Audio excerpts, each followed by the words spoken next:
Hey guys, welcome back to Busted Seams. Today's going to be just a quick video to update you on my Logitech Brio 4K camera. I got a comment on my last video about this, asking what my final camera settings were. So I was going to share a little bit of my journey figuring out how to make a Logitech product play nice with a Mac, and some of the settings and lighting setup that I ended up with. So let's go.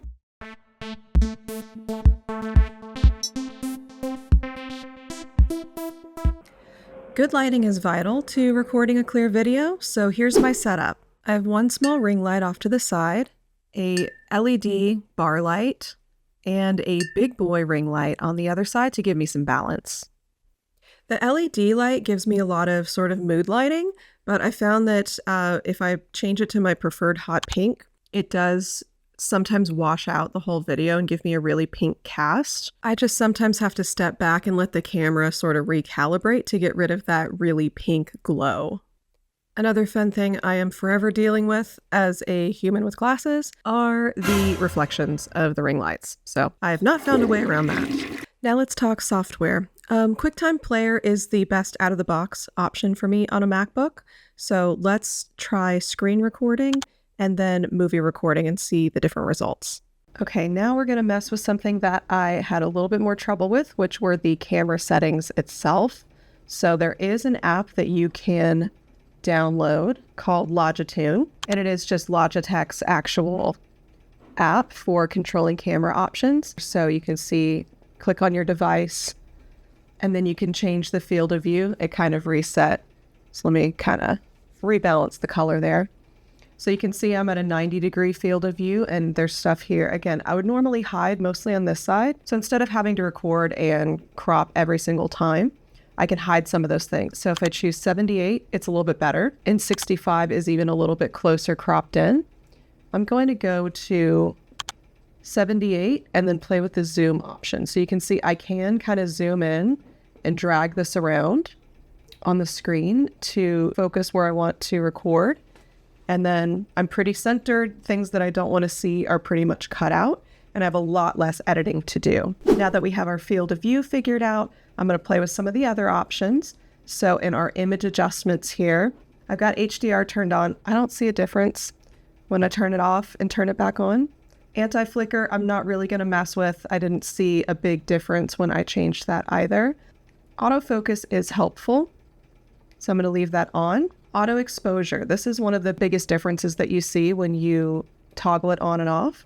So I do want auto exposure so that it's picking me up nice and bright with all of my lights on. Low light compensation, I don't see a huge difference. It's not really fixing or affecting that sort of fuzziness in the low light settings. So I'm going to leave that off. So the only place that I found that you can play with resolution is in the LogiTune app. So if you come over here to the little cog wheel for settings, you can see preview video quality off and on, disable preview, makes my preview go away, turn that back on. We can do a 1080 preview quality, we can do a 2K, and we can do 4K. Now, when I've tried to record in 4K, it has really slowed down my video editing just because of the size of the files. So I'm avoiding 4K. I am going to put this back to 2K. So that is my preview video quality. So keeping my LogiTune app open, I'm going to start a QuickTime movie recording. So even with my LogiTune app open, when I start a movie recording out of QuickTime, it's way too zoomed in and not quite balanced. So if I try to mess with if I mess with it a little bit, I can get it kind of back to where I want it with the LogiTune app with that field of view and zoom options. And then I'll just kind of rebalance my color. So it's a little annoying, but again, this is all just a slight upgrade to the built-in FaceTime cam in the MacBook, which is only 1080 and I wasn't really happy with.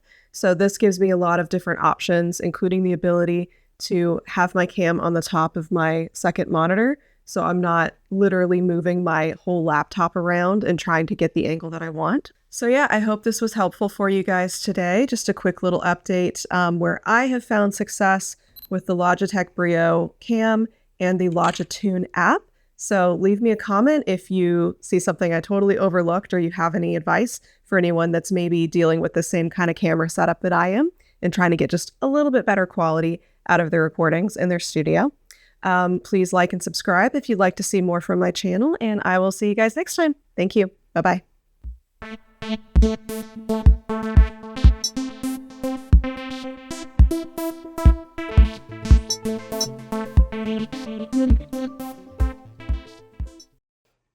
Am I recording?